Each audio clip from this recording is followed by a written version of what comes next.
What's up, baby? It is 22nd, 57, 6, April 9th.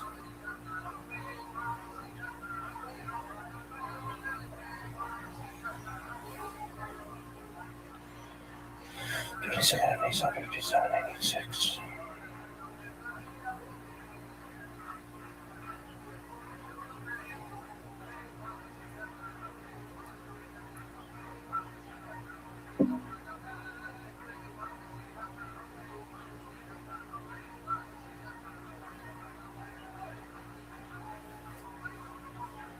No one really knows for sure. Elevate, Elu, Divrei, Elokim, Chaim, but this isn't what we live by.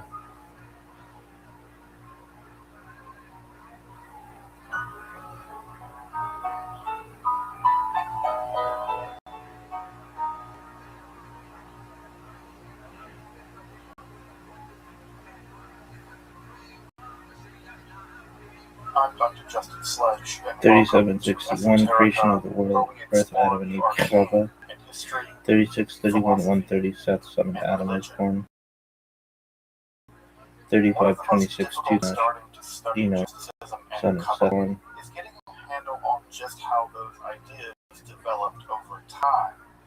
It's tempting to think that, for instance, Kabbalah has just 104 days of the shit, baby. That we haven't, or that Kabbalah Let's do it. At all.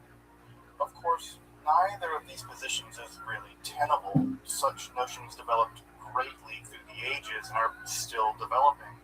And there are now, and there have always been, numerously exclusive schools of Jewish mysticism and Kabbalah. This class is meant to serve as an introduction to Jewish mysticism and Kabbalah from the point of view of its incredibly complex development from the prophets of ancient Israel and to the rise of modern Hasidism in the 18th century. Of course, this series isn't meant to be exhaustive by any means, but only should serve as a springboard for deeper study and reflection, and hopefully it will also enable you to situate developments in Jewish mysticism and Kabbalah in their historical and cultural context, and hopefully embolden you to dive into the primary texts, which are admittedly as sublime as they are obscure. Let me express my gratitude to Congregation for allowing me to use these lectures to reach a larger audience here on Esoterica. If you want, you can find the entire series under the playlist Entering the Garden, Introduction to Jewish Mysticism and Kabbalah. I'll be uploading them over the next few weeks, or find these episodes after autumn of 2021 and you want to wear a series, you can find that playlist. If you find this series on Kabbalah interesting, I'd hope you check out my other content on topics in esotericism, and perhaps consider supporting the production of free academic and scholarly topics in occultism and hermetic philosophy by joining my Patreon or perhaps with a one-time donation.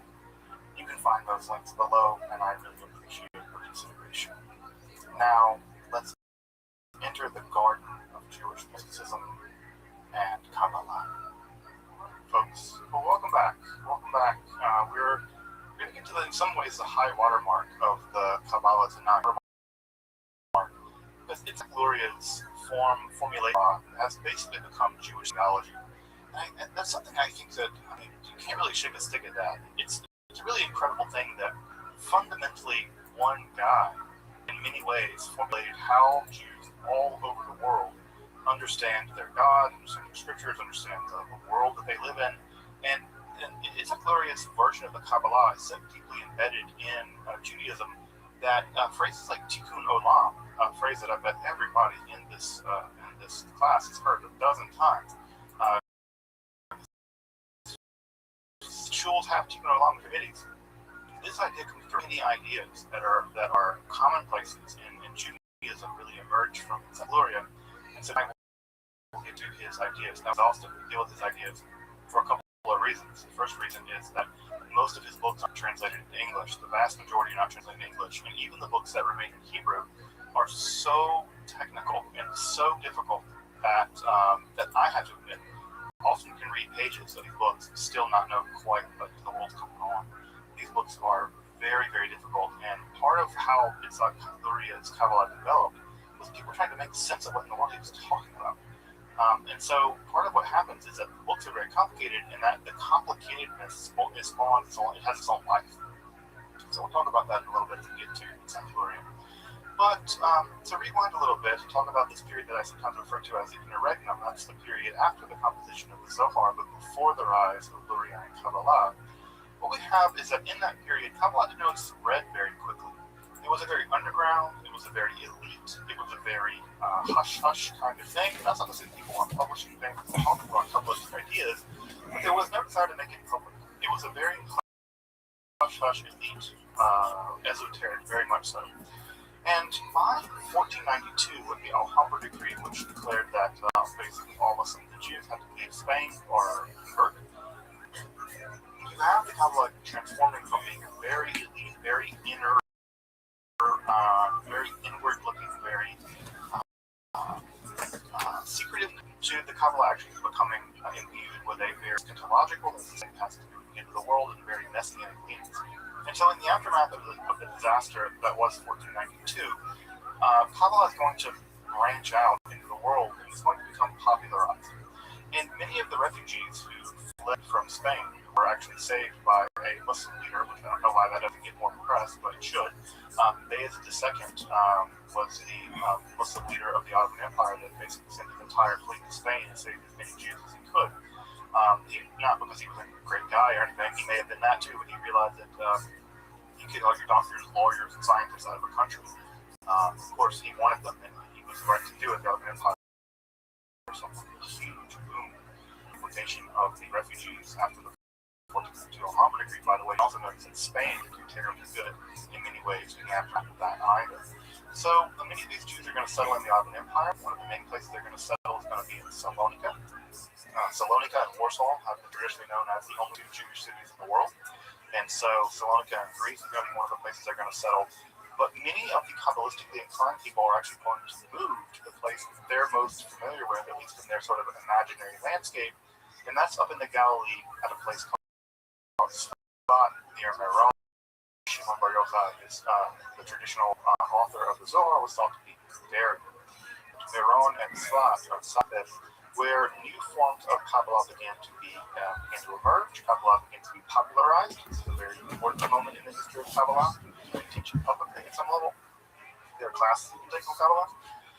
And what ends up happening is in this area, there is a rise of a new form of Kabbalah that is highly systematized, highly intellectualized, very encyclopedic, and very synthetic, which is just to say that it's organizing all kinds of Kabbalistic ideas into something like a Kabbalistic system. That system, of course, the major one is going to be Joseph Cordovero. We'll talk about him in just a moment. Of course, other forms of Kabbalah also existed at this time. We talked at length last time about Abraham Abba-Bahia and his so-called ecstatic or prophetic Kabbalah. This is a completely other form of Kabbalah that doesn't really care much about the Sefirot and that kind of stuff. He knows about them and he's aware of them and he's interested in them, but that's not part and parcel of his project. His project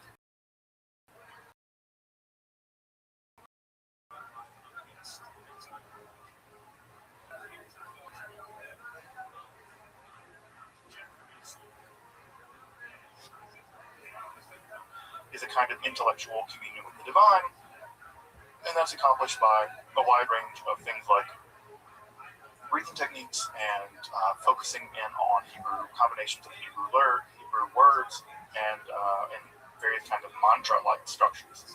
So there are other forms of Kabbalah that came about in the milieu of the Zohar that didn't quite make it. Now, what's going to be really important is that in these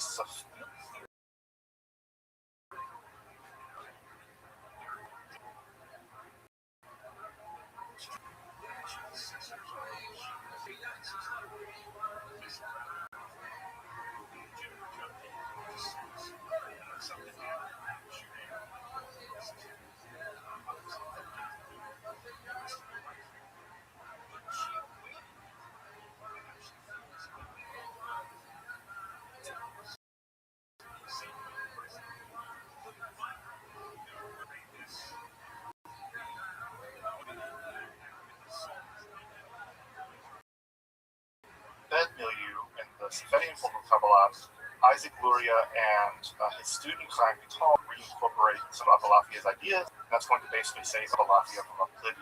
Remember, he got basically excommunicated and exiled from a tiny island in history. He dies. He's going to be kind of resurrected in many ways by Luria and Kabbalah. And as I mentioned, this is the area in Safed where Kabbalah is being systematized and it's being popularized. I cannot stress that enough. Kabbalah is being taught in public. Why? Because they think the world's about to end. They think that the 1492 Alhambra Decree was the beginning of the end, and that Kabbalah, the unveiling of Kabbalah to the world, would ultimately lead to a kind of eschatological and end-of-the-world event, and that end-of-the-world event would be led at some level by Kabbalistic speculation. It would urge in the Messiah. And in fact, there were many people at that time, Cordovero being one, Chaim Vital being another one, Luria being another, that many people, including those people themselves, thought they were the Messiah. Chaim Vital, have some of his notes, his autobiographical sketches, diaries. He even says in his notes that if I just studied the Mishnah a little longer, I would have become the Messiah. I know it. So these guys are really convinced that the Messiah is not just around the corner, but they might be it. And that kind of idea that you might be the Messiah and you might be ushering in the Messianic age is going to be hugely important as we get to next time when we get to Shabbatai Tzvi and his mystical heresy that leads to many people to believing that he's the Messiah. So Shabbatai Tzvi is next week. And next time. So as I said, this is a time period where Kabbalah is being popularized. This is a time period where Kabbalah is being global. The masses are being opened up to really elite dudes. It's not opened up to everybody. There are new services invented. Kabbalah Shabbat, almost certainly the most popular Jewish service that exists today. To a Jewish service, you've probably been to a Friday night Kabbalah Shabbat service. That service being developed at this time, and Shlomo Alkabetz writes the centerpiece of that text, that prayer service, Lech Adodi, come my beloved, come my bride, and that text, Lech Adodi, is a classic now. All and so that was being written by Shlomo Alkabetz. Also, it's worth pointing out that not only these guys studying together, they're marrying to sisters and stuff. Joseph Cordovero married Shlomo. So Cordovero's father-in-law. So you have all kinds of. This is not just sort of an intellectual thing. They're like kind of in bed with each other. And so this is a very tight-knit world. I can only imagine some Kabbalistic drama that must have precipitated in those circles. I would love to see Kabbalistic drama, but unfortunately, a lot of that doesn't survive. It's got a rough idea about what some of these texts look like. So this is Pardes Romim. This is the main text of Joseph Cordovero. This is the central text of the Cordoveroan system of Kabbalah. A rough idea about how dense it is. It's about that long. Right? So it's a substantial text. This doesn't have any commentary, by the way. It's just the straight text. And if you want to get a sense of what this looks like inside, it's pretty dense, wall-to-wall text, right? Get a sense of what this looks like. So these texts, Pardes Romim, incredibly difficult, incredibly challenging text to try to read. There is no translation of this into English at all. I don't think it needs. There's no systematic translation for sure. And these texts, many of these foundational texts of Kabbalah, still do not have English translations, which is kind of mind-blowing considering how popular at least some version of Kabbalah is. And many of the foundational texts aren't available in English. Even finding copies in Hebrew is challenging. So this one is an example of the early systematization of the Sefer Zohar we found in Cordovero. And again, trying to find these texts are super difficult, and finding English translations that just don't exist. They just straightforwardly don't exist. So studying Kabbalah in the original languages is basically what you have to do if you're going to get really deep into Kabbalah. Fundamentally in Hebrew, we'll talk about that.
So, beginning in the 15th century, not only are Jews interested in Kabbalah, but Christians are too. This is a strange turn of events, but it's really important in the development of Western Christian spirituality, especially esoteric spirituality. As you, I'm sure, know, by the 15th century, there was a movement in Italy that called the Renaissance or whatever. But what we have is the arrival of a great deal of new texts that are being imported from Greece. I say new, they're actually really old texts. But they're being imported into Italy, and what's happening is that many of these old texts, they are underwriting an idea that's going on that in order to get sort of a pure intellectual reality or a pure intellectual appreciation of what's going on in the world, we need to go back in time and look at the original text, look at the original foundations of this literature. This is sometimes called the Ad Fontes revival, which is the sources revival. And what you get is a massive translation project led by people like Marsilio Ficino, who are translating for the first time the entire works, for instance, of Plato. Most Christians in the Middle Ages had basically never read Plato. They had fragments of things. They had the Timaeus and they had other documents, but most pieces of Plato had never been read by a medieval Christian. It just didn't exist. And so you have an enormous influx of new, old ideas coming in from Greece in the 15th century. And there was an idea that was current at the time that primordial wisdom was somehow more reliable than what was going on in the Middle Ages. In fact, the Renaissance humanists are going to refer to that time period before them as Gothic. The Goths, of course, were the people that destroyed the Roman Empire, the Western Roman Empire, and the humanists really hated these people. They thought they were backwards, superstitious, and their writing was incomprehensible, etc. And so there was a long idea of the Renaissance humanists that the Middle Ages basically was a mistake. All of the scholasticism, all of it was a mistake. And so what we need to do is go back to the original Latin and Greek writers and learn from the original sources, not through a bunch of commentaries and cut all that out and go back and read just the original sources. And so this Ad Fontes approach also included a great deal of what's going on in Jewish writing as well, because Christians believe that fundamentally Christianity has emerged from Judaism and primordial wisdom to be had by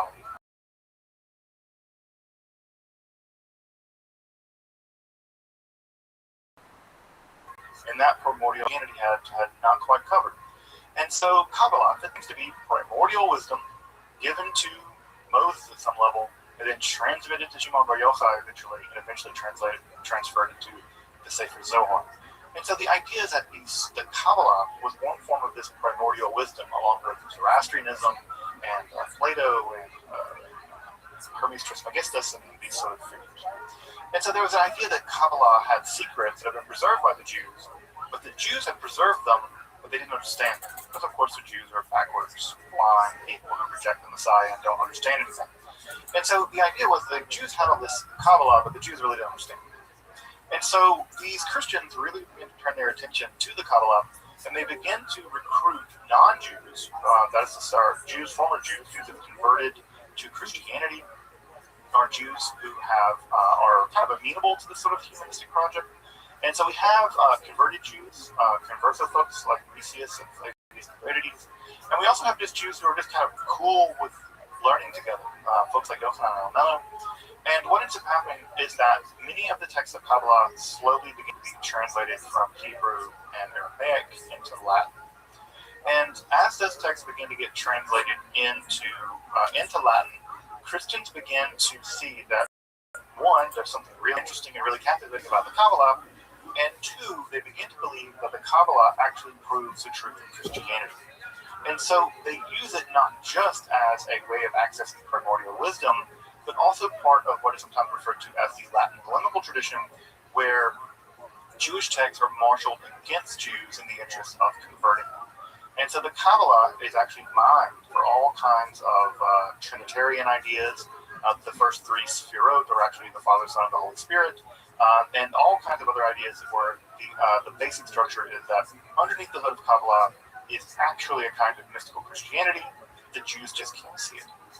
And so what ends up happening is a lot of these texts began to be translated from Hebrew and Aramaic into Latin. And this begins to form a time period where some of these early Christian Kabbalists are combining ideas from Plato, ideas from the Hermetic world, the ideas from Hermes Trismegistus. They begin to combine ideas from Kabbalah. They're beginning to form synthetic new versions of Christianity, as you can imagine, are pretty controversial. So Kabbalah becomes one of the admixtures by which a new kind of Christianity is beginning to emerge, a kind of esoteric Christianity begins to emerge in the 15th century. And some of the adopters of these are some pretty famous folks, at least in the history of mysticism or the history of the occult. There's going to be folks like Giovanni Pico della Mirandola, who's famous academic theses, challenged the Pope to basically debate him about these, and basically Ficino thought that Pico had thought that he had fundamentally synthesized all knowledge, Kabbalah, Christianity, Pythagoreanism, everything. He thought he had systematized every form of knowledge into a coherent system of 900 theses, and that he basically said, I want to debate people about this. I'll show you that I'm right. And his Kabbalistic theses are among some of the earliest examples of Christian Kabbalah, and they are at the pinnacle of the book. They come at the very, very end. There's the final theses in the 900 theses, and he really thinks that Kabbalah has really landed on some of these things in a way that no one else has. Francesco Giorgi is also a really early systematic incorporator of Hermetic and Kabbalistic ideas into Christianity. His works are really, really difficult to access. I don't think they've been translated to English, and they are some of the earliest examples of systematic analysis of Christianity using Kabbalah as a lens.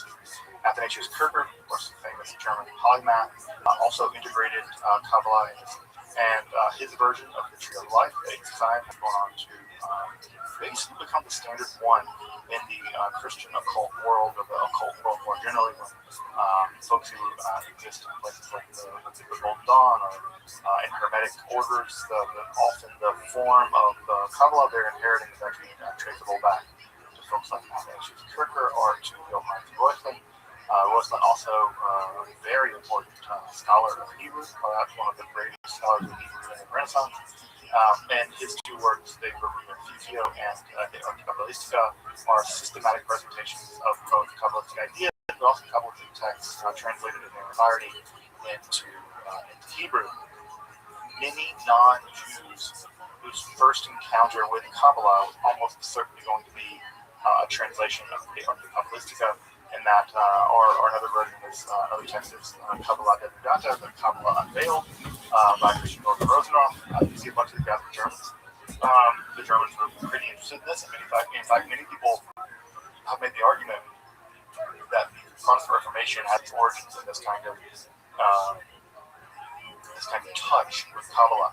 That Kabbalah is sort of the escape velocity of the Protestant Reformation at some level needs to get away from Catholicism, and that the bridge at some level away from Catholicism, the gravitational pull away from Catholicism at some level at a very early strata was Kabbalah. Now, of course, that doesn't mean that Martin Luther was really interested in Kabbalah. He wasn't. Some whole different ball of wax. At any rate, Kabbalah Devigata is incredibly influential. Cornelius Agrippa's 3 books of occult philosophy is probably the standard text in the Renaissance on occult philosophy and magic. Virtually all magic practitioners who operate now in the West, let's say folks for whom magic is a part of their spiritual practice, almost certainly trace all of their theory back at some level to Cornelius Agrippa. So Agrippa's these 3 books of occult philosophy are foundational, and Agrippa integrates Kabbalah into his thinking seamlessly. He really is deeply connected to ideas and Kabbalah. So what I want to point out is that Christians are also interested in Kabbalah. I think I mentioned this maybe a couple times ago, but the first time that the Zohar was printed, it was printed in a single volume at Cremona at the behest of Christians. Christians wanted it. It wasn't Jews trying to get it printed. The Jewish version was printed in Mantua just about a year later in 3 volumes, which is still standard now to print Kabbalah, to print the Zohar in 3 volumes. But the Cremona 1-volume edition was basically printed at the behest of Christians. And it's I think I saw one at auction a couple of years ago for a couple $1,000 or something. It's a very rare volume. But at any rate, just to say that Kabbalah isn't just affecting Jews. It's also deeply affecting Christians. Christians are also really interested in the development of Kabbalah, and what's going to end up happening is that will form a trajectory by which Christians will begin to interiorize a lot of Kabbalistic ideas, and that will, at some level, lay the foundation for what we sometimes call Western esotericism in the practice of the occult. So yeah, Kabbalah is wrapped up in that entire project. And I bet if you've ever seen an example of like a magical circle or something, you'll see Hebrew words written all around the periphery or whatever. A lot of it has to do with the influence of Kabbalah on Christianity and onto Christianity's more esoteric, more occult side. Christian Kabbalah has its own life, and eventually comes to become a new form of Kabbalah called Hermetic Kabbalah, which is very influential in occult circles, primarily beginning in the 19th century. Let's go back to Safed.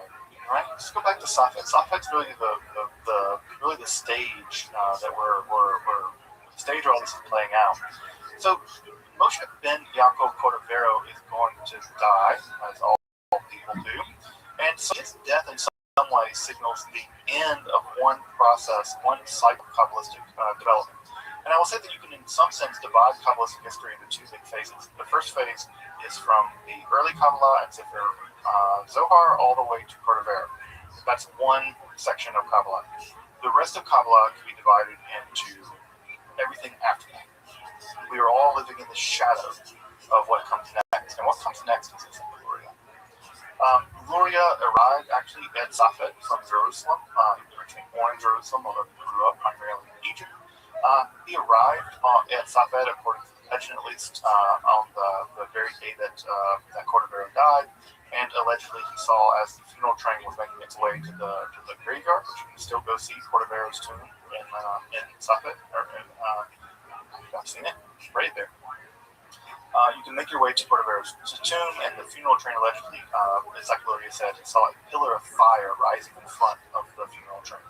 Now, for folks who know some Bible, you'll recognize that image immediately, right? That's how God appeared to the Israelites during the Exodus. That God appeared to the Israelites as a pillar of fire. And so literally, it's Luria says that God appeared before the funeral train of Cordovero as a pillar of fire that settled in Safed. Luria's life prior to this whole couple of years before he dies in Safed is actually relatively unremarkable. He is born in Jerusalem. His father dies when he's relatively young, and he's raised by his paternal uncle in Egypt. His uncle is actually relatively pretty wealthy guy, and he provides Luria with a very high quality Jewish education. And in his 20s, Luria obtains what seems to be an early printed copy of the Zohar, maybe the Mantua, the volume Mantua version, and he becomes completely infatuated with it. In fact, so infatuated that he basically goes derelict of duty. He was supposed to become a business person. He abandons that. He had married, and he just basically abandons his wife. And he just kind of lives most of his days meditating out in a hut near the Nile. And it's during those years, those 15 or some odd years of him meditating on the Nile in this hut that he built for himself, that he begins, it seems, to formulate the idea that ultimately will become Luria and Kabbalah as we know it. At some point, he has a kind of mystical breakthrough. I mean, even his birth was allegedly heralded by Elijah the prophet, and there's all kinds of legends that have now grown up around Luria, that his birth, that is before he was born, that Elijah the prophet appeared to his father. At any rate, Luria would eventually make his way back to Jerusalem, and then he would eventually make his way to Safed, arriving, as I said, on the day of Cordovero's death. And he would spend a couple of years there, just a couple of years, probably 2 or 3 years, and he died before he turned 40. This is one of these guys that, the flame that burns twice as bright only burns half as long. This guy just burned out. He was just such a titanic individual, and his ideas were just shockingly original. Well, with Cordovero dead, many people, I think, did believe that Cordovero was a Messiah, and when he died, it was a real big disappointment that he but when Cordovero died, there was the idea that, no, there's something else coming.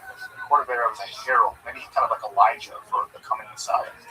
And it's Luria fit into that perfectly. Luria began to teach Kabbalah basically every day. He had introductory level Kabbalah classes. He would come to Luria's Kabbalah Academy and learn intro Kabbalah.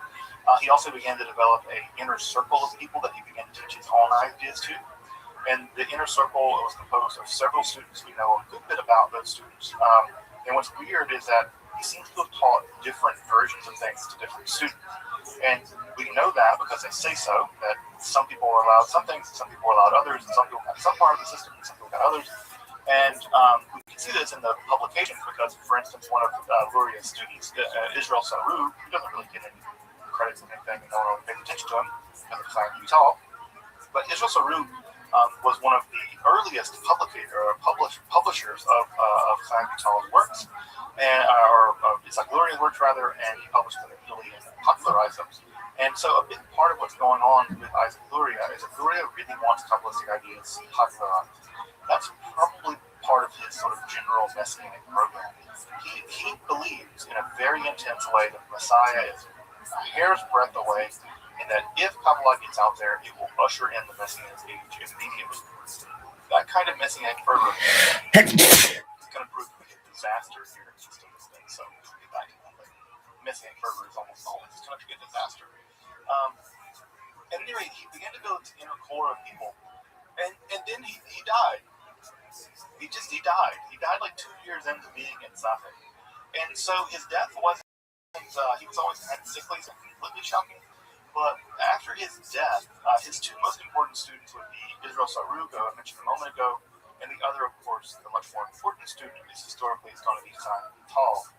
And it's going to be Chaim Vital's interpretation of the ideas of the Arizal, of Isaac Luria, that are going to become definitive. The Arizal himself, Isaac Luria basically wrote nothing. He wrote a couple of Aramaic poems. That's all for Shabbat. That's all he had. He didn't really write much. He taught, and his students sort of synthesized things that he taught. And it's a synthesized documents of him. There's a long tradition of this kind of thing, right? The Buddha never wrote anything down. Jesus never wrote anything down. Muhammad couldn't read or write. There's a whole long tradition of people. Socrates famously never wrote anything. There's a whole long tradition of people who don't write things down and yet go on to change the world.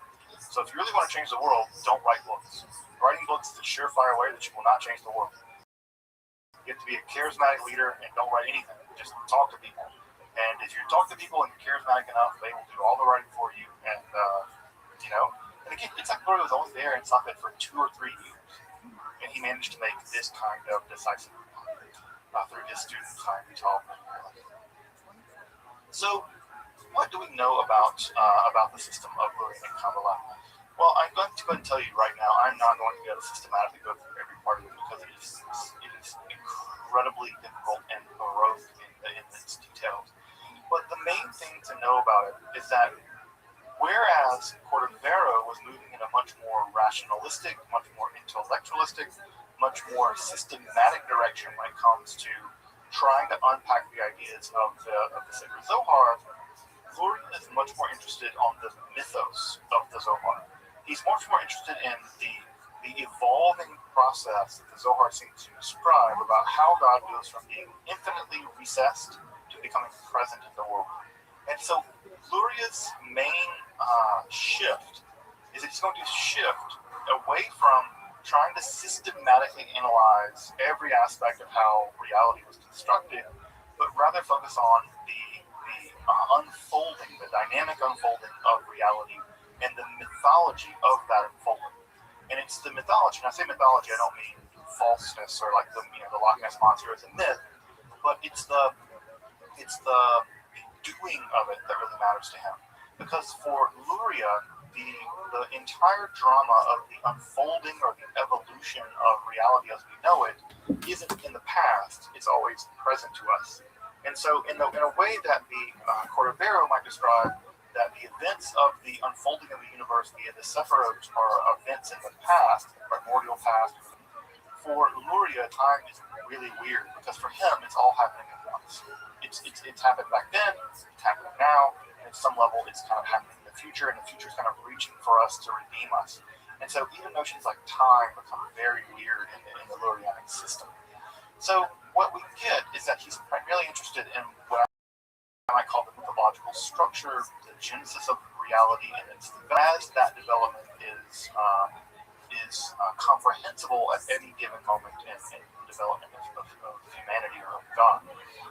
For Luria, the development of God and the development of humanity are coming together. They're the same development, basically.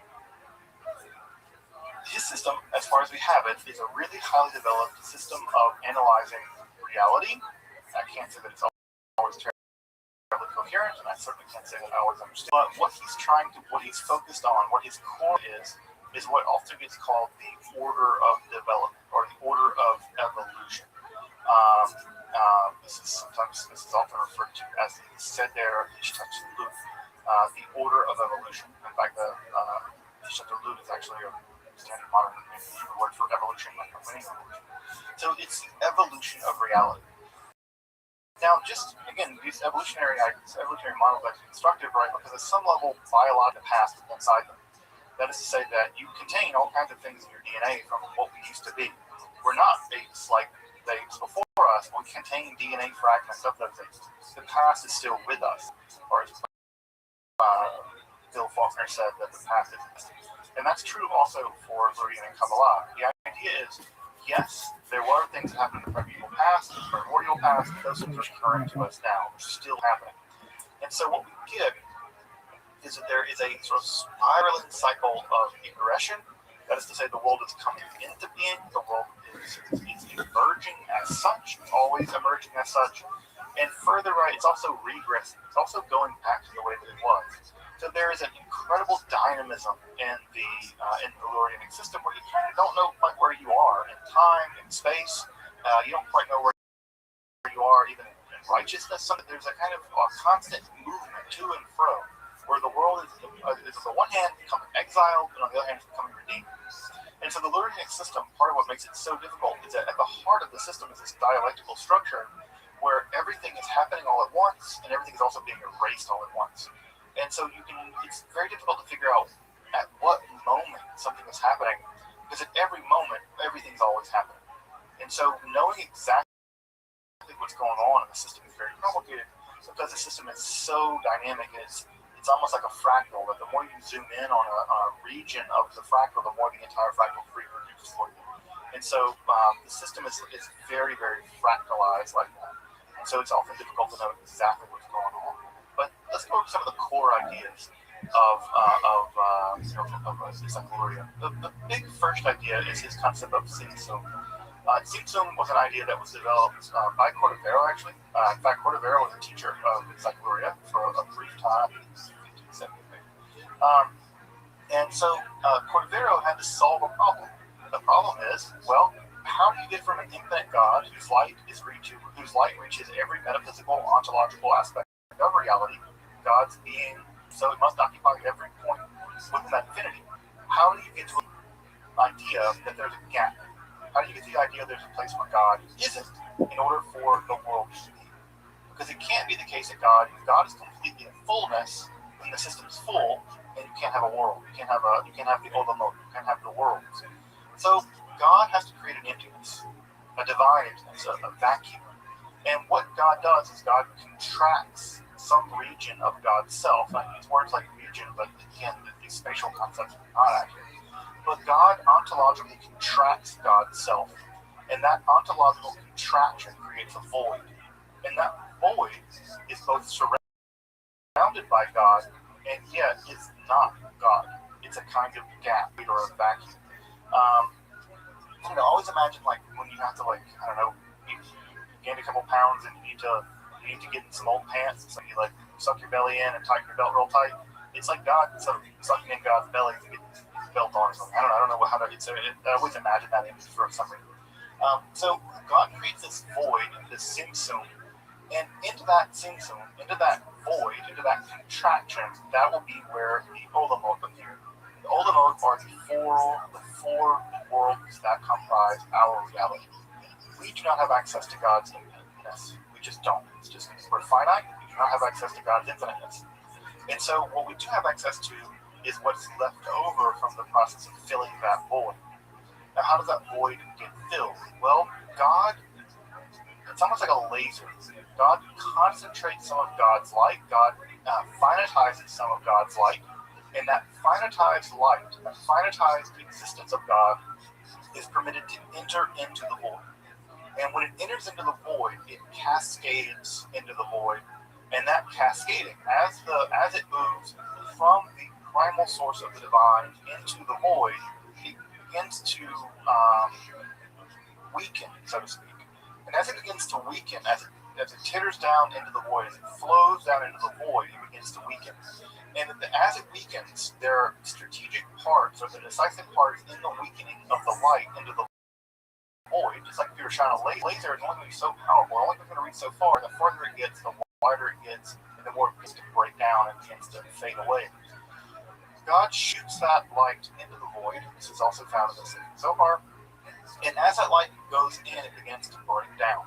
And as it breaks down into 4 distinct realms. And those 4 distinct realms are the fundamental structures of reality.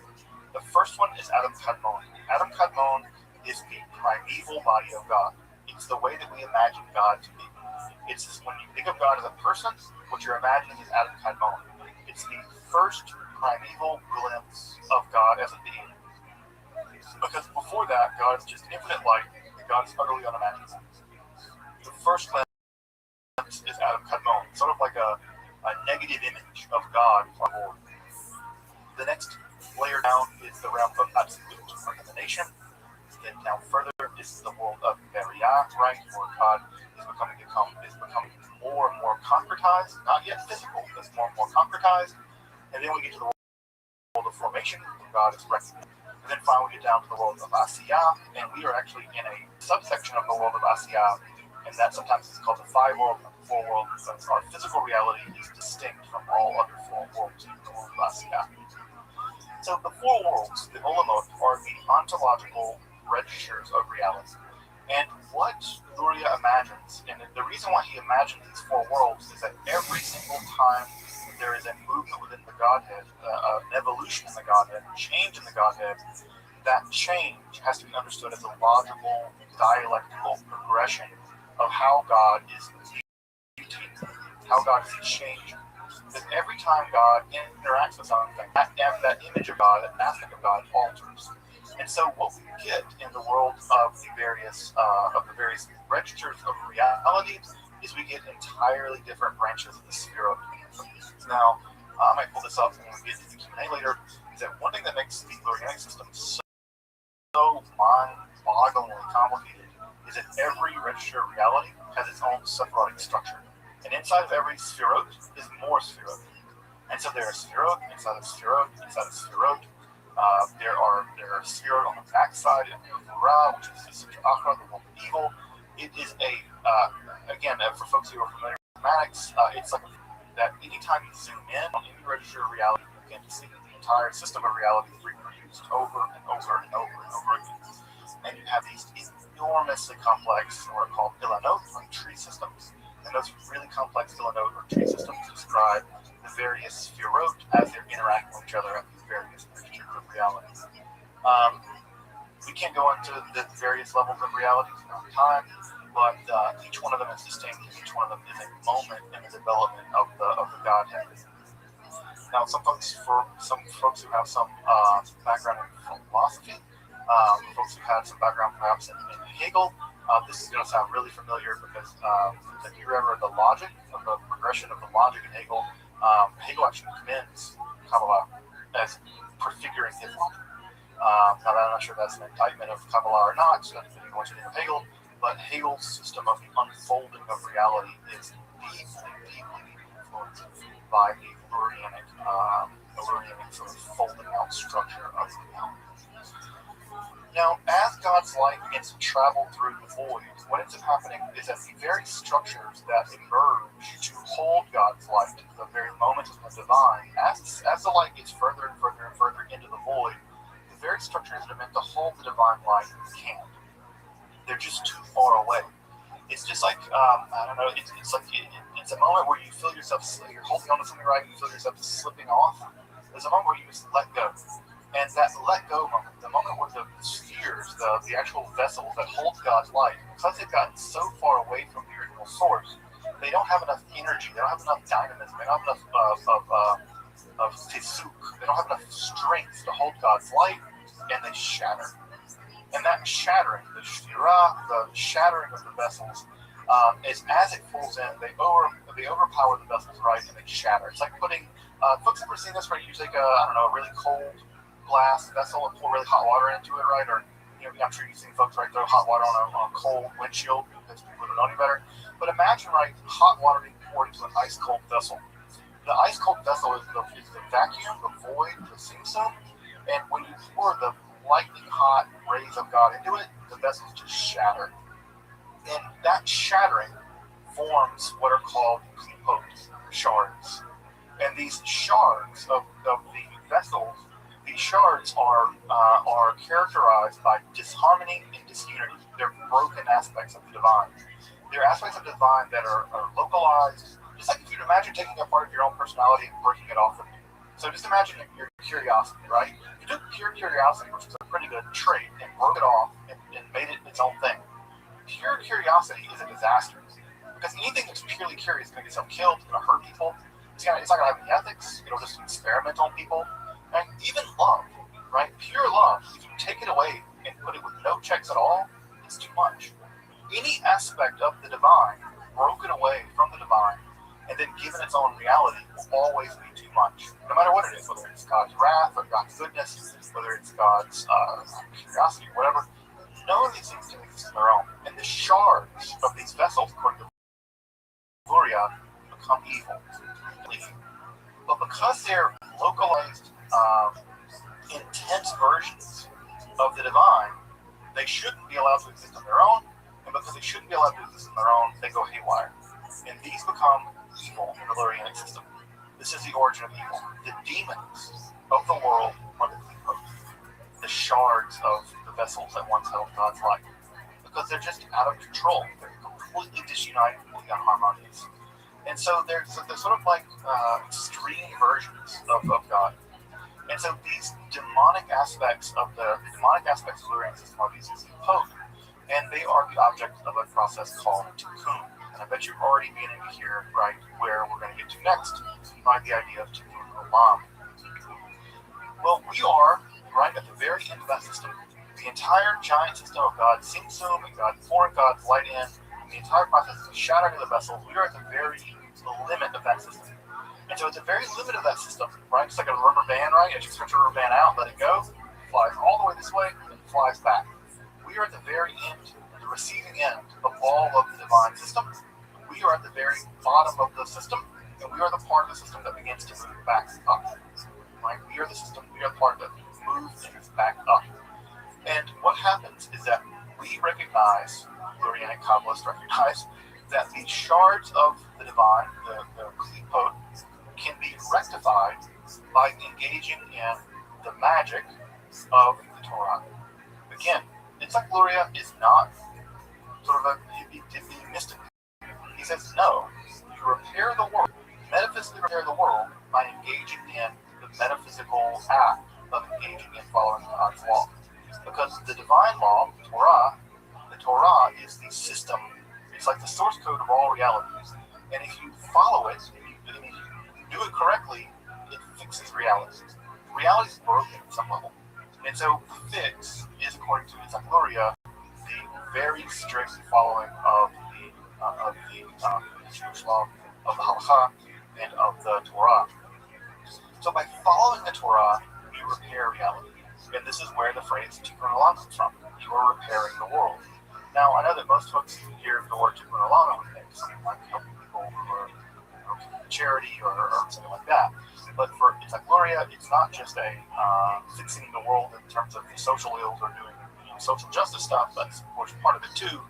But by having the right kavanah, by having the right concentration, by having the right intention, by doing the Jewish law with absolute intention, purity of heart, by performing things like Shabbat, putting tefillin on, by observing the fast of Yom Kippur, or whatever, all these things help to repair reality. They fix reality at the metaphysical level. They give reality a tikkun. And further, you begin to build the world of the Messiah.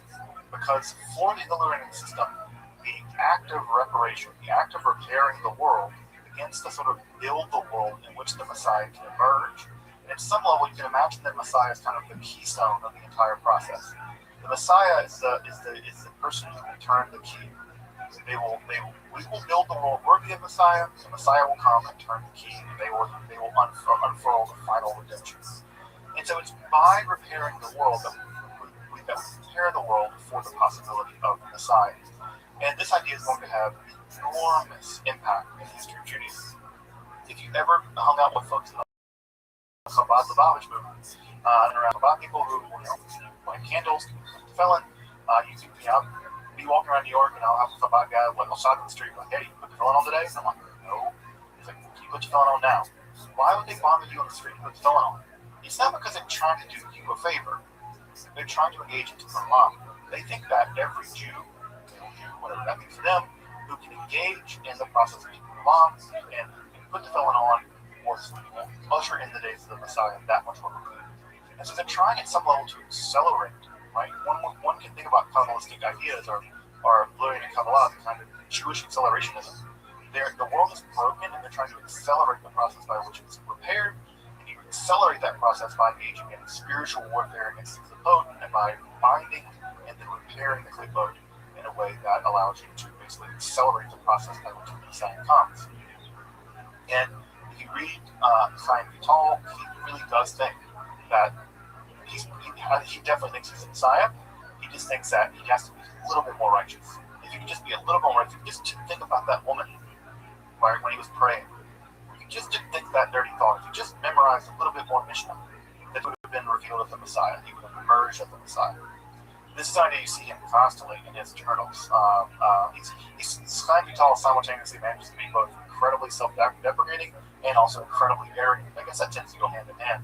But sometimes he's, I'm not worthy, I'm unworthy of anything, I'm the lowest of the low, and it's like, yeah, if I'd just done this, I'd have been the Messiah.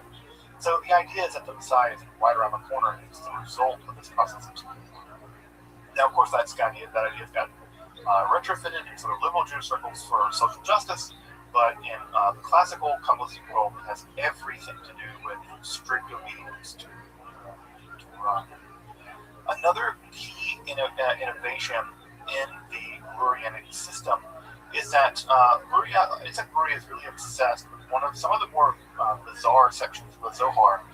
There are 3 sections of the Zohar that are notoriously difficult to understand. Two of them are the Idrot, the assemblies, and the final is a section called Sifra Tzniuta. And Sifra Tzniuta is a relatively brief section of the Zohar that contains a long description of God's beard. And then there's another section that also contains a description of God's beard, but also God's face in general. And no one's really sure what in the world's going on in those sections. They're really, really weird. Weird even compared to the other sections of Zohar. Zohar is weird enough, but it's like weird on weird.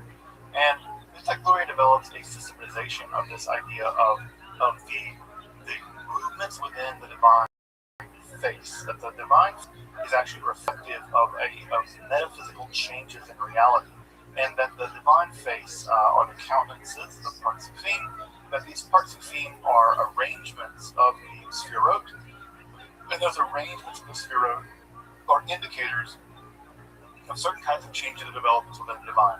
I will go ahead and say this, the parts of Fim is without a doubt the most complicated part of the entire structure of Lurianic Kabbalah, because it's analyzing the Sphirot in terms of how they're arranged and how the various system relates to itself internally.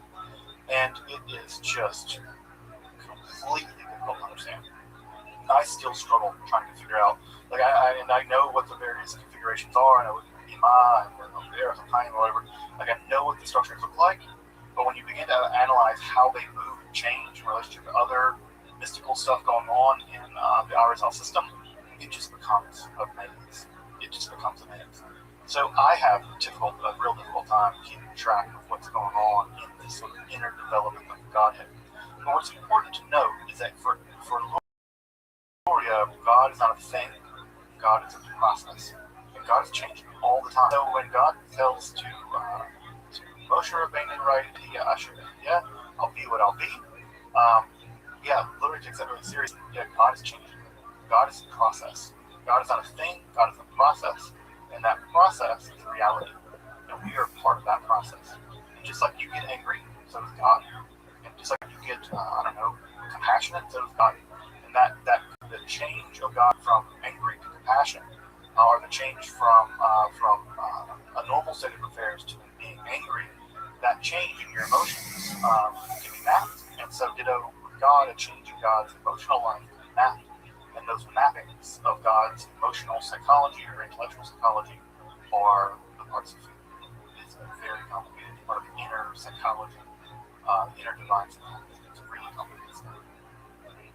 Also, famously, it's like Luria is going to introduced the concept of reincarnation into Judaism. Reincarnation is an idea that never really took hold in most of the Abrahamic faiths, although there are tiny groups of people who still believed in it at some point. But most of the larger Abrahamic faiths have rejected reincarnation for various reasons. However, in the Lurianic Kabbalah, reincarnation is completely acceptable. In fact, it's part of the system. In fact, if you just want a general idea, this is Chaim Vital's major work. Its time. This is the most systematic account of Isaac Luria's philosophy. So this is the major work of Isaac Luria's philosophy as articulated by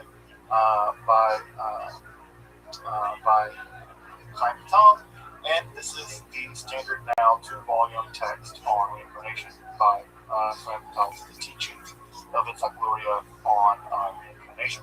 This is the Shai of the reincarnation. So reincarnation is an idea that is reintroduced into Judaism. It may have existed earlier in some ways, but certainly Chaim Vital really introduces it via Isaac Luria. The idea is that every single person has what they call a soul root. And the soul root is a kind of aspect of your soul. There are 5 different layers of your soul according to the Lurianic system. And some of those parts of your soul go all the way back to the beginning of all creation. And various people have had that soul. You are like a root. You are a root, and there are things growing off the root, and you're one of the things growing off the root. And there are many people prior to you that have had the same soul as you. Now, the bad thing about that is they've committed all kinds of sins that you're now responsible for fixing. Because again, remember, the Luria's system is dynamic. Just because you engage in tikkun once doesn't mean that you didn't do bad stuff before. If you did bad stuff, well, if you break the Jewish law, that further damages reality. And so there have been people in the past that have really damaged reality. Maybe in your past life there was something really bad. Chaim Vital, by the way, his soul root was Cain, the first murderer. And so as you can imagine, Chaim Vital, whose soul root was Cain, had a lot to fix. This was the literal origin of murder in the world. And so he had to undergo all kinds of what are called tikkunim, reparations, and these reparations include everything from ascetic practices to read certain parts of the Bible to engage in mystical practices. And so the idea is that not only are you responsible for you being a good you have to make up for all the things that have happened prior to you. So every person that's had your soul prior to you are now responsible for figuring out how to fix all the bad things that you did, because all the bad things are still there. You're most apt to fix them. Now, how do you figure that out? You go to a mystic, a Kabbalist, and the Kabbalists will tell you who your soul root is, and they will tell you all the bad things that you've done, and they will give you tikkunim and how to fix them. Tikkunim can be anything from extra prayers to amulets to fasting. There are all kinds of tikkunim that you can have. If you ever go to Sfat, if you ever go to Safed to this day, you can go to Kabbalists. I've seen signs where they will go and they will figure out who your soul root is. And they're alleged experts who know how to do this. How they know how to do this, give it to them, that's fine.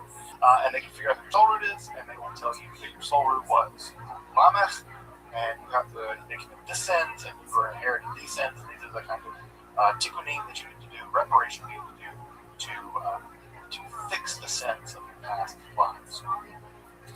Reincarnation has entered into Judaism completely intact, and it is a completely viable way of thinking about your afterlife. It's not heterodox at all. It's very normative at this point, and so reincarnation, with the rise of Lurianic Kabbalah, is completely normalized in a way that I don't think it is in Christianity and Islam. I think in Christianity and Islam, if you want to believe in reincarnation, you don't want to make a big deal of it. I think if you make a big deal of it, if you're a Catholic, whatever, you're in trouble. Whereas in Judaism, reincarnation is completely normalized. Now, but it's only normalized within the system of Lurianic Kabbalah, where you would, if you want to find out who your reincarnation is of, you need to do the work of fixing all the sins that you may be shocked to learn all the bad things that you did in your past life. Now, you do also learn the merit of the past life, but you also learn all the bad stuff too. This idea that the soul can survive death, that it can be reborn, also it means that various other regions of the soul, again, you have 5 regions of your soul. Some other regions of your soul can actually survive death and become detached from the other regions. And those detached parts of your soul, if you committed a lot of sins in your life, they become addicted to those sins. And those that aspect of your soul that becomes addicted to those sins actually can roam around and want to continue committing sins in the next life. This is especially true of sexual sin, but also gluttony and drunkenness and stuff. And so if you were a lecherous, drunken, bad person, then if you become addicted to those things, when you die, your soul polluted, that it will become detached from your other souls and around. And what it wants to do, it wants to continue doing what it did, getting drunk and having sex and whatever. And so what it will do is it will try to attach itself to other people, because you can't really get drunk and have sex if you're just a soul. So you got to get attached to someone else. And so when your soul attaches, your evil soul attaches itself to the people. The word for it to attach in Hebrew is dabak, right? In fact, the modern Hebrew word for glue comes from the same root word. Your soul dabak, it clings to other people, and that soul that clings to other people possesses them. This is the origin of the Dybbuk.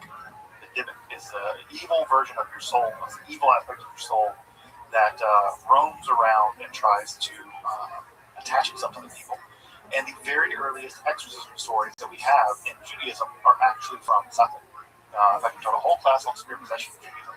And if you want to learn more about this, I have some episodes on my YouTube channel as well. But what you have here is demonic possession. Demonic possession is not the right word. It's not a demon. It's actually an evil, dead person doing the possessing. And so Dybbuk can become a big deal in the Kabbalistic world as well. But the opposite is true too. The soul of very righteous people hangs around near their grave. And if you need to get some spiritual chizuk, some righteousness, let's say that you're traveling somewhere and you know that your old paramour is going to be there and you don't want to hook up with them. This is a real example, by the way. You don't want to hook up with them if you're married or whatever. You want to commit adultery. That's bad. So what do? You go into the graveyard of a righteous person and you lay on the grave of the righteous person, and you meditate on their soul, and you invite their soul into your soul, and they impregnate you. This is called ibor, and the soul of the righteous person will impregnate your soul with a little bit of their righteousness, and it will give you enough of a chizuk, enough of righteousness, that when you go to face the spiritual challenge of committing adultery, you won't do it. Because it's like a shot in the arm, a shot in the soul from the righteous person, and the righteous person will give you the spiritual power to overcome your failure, your sin, and then they will come back to their grave and they'll come up. For folks who know a little bit about Buddhism, right, this sounds a bit like bodhisattvas, right? The idea that there are people who are enlightened in the Buddhist tradition, but they become so enlightened, they don't become completely enlightened, so they can stay around here to help the rest of us schmucks, right? These are bodhisattvas. They don't leave, they don't go to nirvana, but they stay here to help the rest of us get a little bit more enlightened. And so these tzaddakim, these righteous people, you can go lay on their graves, and you can get a little bit of spiritual power from their soul, and it'll go into your soul and help you. This to this day. People do this. It's a problem, actually. People get caught in graveyards and lying on graves to get soul power. Soul power is a cool 70s. So at any rate, so this idea of ibor becomes a big idea as well. So Dybbuk, right, is evil souls becoming attached to your body. They can also get in animals, by the way.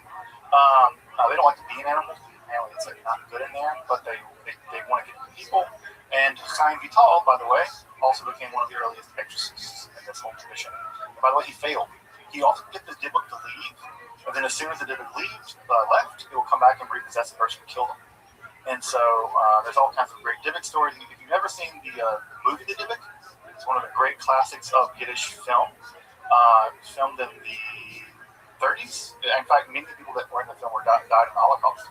And so it's really, I think they remastered it and they've redone the subtitles. And if you've ever seen The Dybbuk, it's a great film from the 30s. It's a classic example of Yiddish theater and eventually Yiddish filmmaking. Probably the crowning achievement before it all went to hell and Holocaust. But The Dybbuk is a classic movie. So we're getting close to Halloween time. We're going to some Jewish Halloween movie watching. Watch The Dybbuk. So the Dybbuk is an idea that emerges also from Lorrainic Kabbalah, but also equal.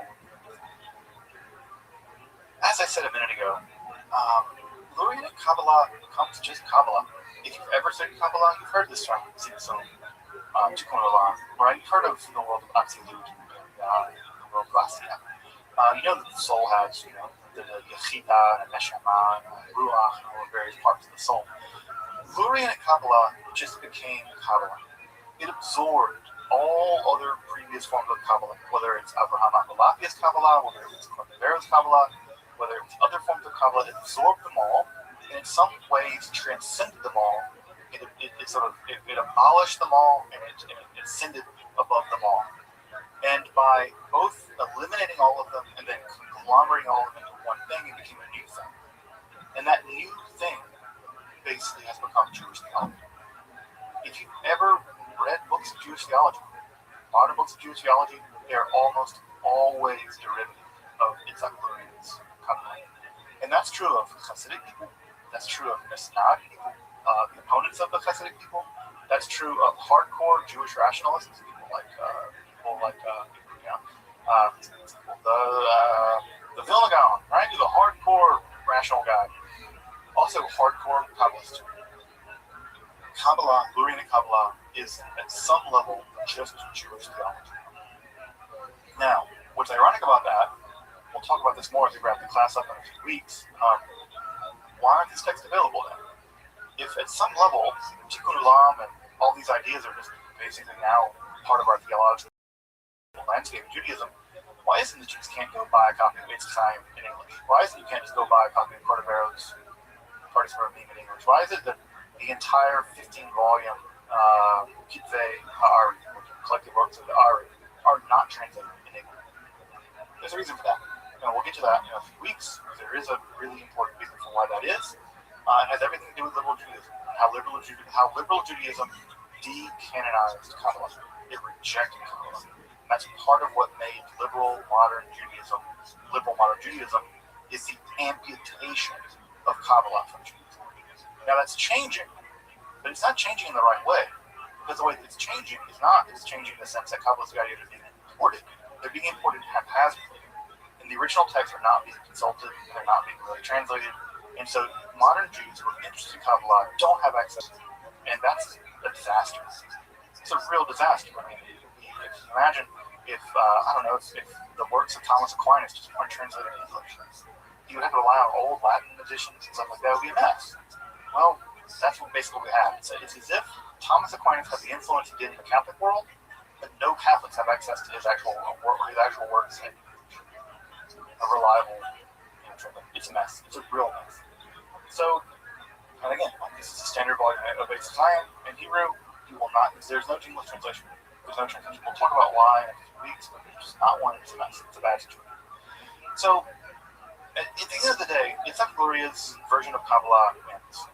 It wins. Now, I'm not saying it's completely systematic, but I'm not saying it's completely all worked out. There's still a bunch of kinks in the system. But at the end of the day, the 15-volume collected works of the Arizal, really the works of Chaim Vital, systematizing the works at some level of the Arizal, that becomes Jewish theology. Now, on the one hand, that's really cool because Kabbalah won. On the other hand, it's a disaster because most Jews who are interested in Kabbalah, at least in the non-Orthodox world, have no access to it. It's a mess. This is a real problem. I don't know how it's going to get solved, but I mean, it's just now in the past 10 years that the entire Zohar has been translated reliably in English. So this is a big problem. We'll talk about this problem. We'll talk about why we're in this boat, how we're going to get out of it in a few weeks, but it may just, in our lifetime, it may take our entire lifetime to get out of this boat. We'll talk about where it came from, why it is that, and how we got out of it. 6 years after Chaim Vital dies, the greatest articulator of the Lurianic system of Kabbalah, 6 years after he dies, a guy is born in Asia Minor, what is now Turkey, Izmir. He's born on Tish B'Av. He's born on Tish B'Av, which happens to fall on Shabbat that year. And the idea in Jewish lore that the Messiah will be born on the Sabbath day of the year. That the day of the year that we're born, every bad thing that's ever happened to us, that the great hope is that on that day, the Messiah will be born. That in the future, Tish B'Av will no longer be a sad day. It will be a glorious day because that'll be the birthday of the Messiah. On Saturday of Tish B'Av, 6 years after the death of Chaim Vital, Shabbatai Tzvi is born. And Shabbatai Tzvi is going to transform Kabbalah because he's going to become the Messiah. And not just become the Messiah. When I say that, I mean the majority of the world's Jews were convinced he was the Messiah. He convinced the world's Jews that he was the Messiah via his publicist of Gaza using Kabbalah. And he will become enormously influential. In fact, in many ways, if you think about Judaism as a religion, in some ways, as before Shabbatai Tzvi, after. And Shabbatai Tzvi is going to transform Judaism. He's going to transform so much of what's going to happen in Judaism. And so what we're going to do is he's going to basically shake Judaism to its core. Because as you probably know, he will declare himself the Messiah. The vast majority of Jews will believe that he's the Messiah. Many of them literally have their bags packed on the docks in Amsterdam, ready to go back home to Israel to live in the Messianic age. In 1666, he converts to Islam. And it is a titanic disaster. A disaster, prior to the Holocaust, there's been no greater disaster than Shabbatai Tzvi episode. No greater disaster. And from a theological point of view, it's a disaster. So in many ways, right, you can think about Shabbatai Tzvi as the fulcrum. And I imagine most folks here have heard the idea that you can't study Kabbalah until you're 40. I'm sure folks have heard that idea. Well, notice that it's like Gloria died before he was 40. Clearly, he was studying Kabbalah before he was 40. Where do ideas like that come from? They come in the afterlife of Shabbatai Tzvi. Because the idea that Kabbalah is so dangerous, they can lead the entire Jewish world into a disaster.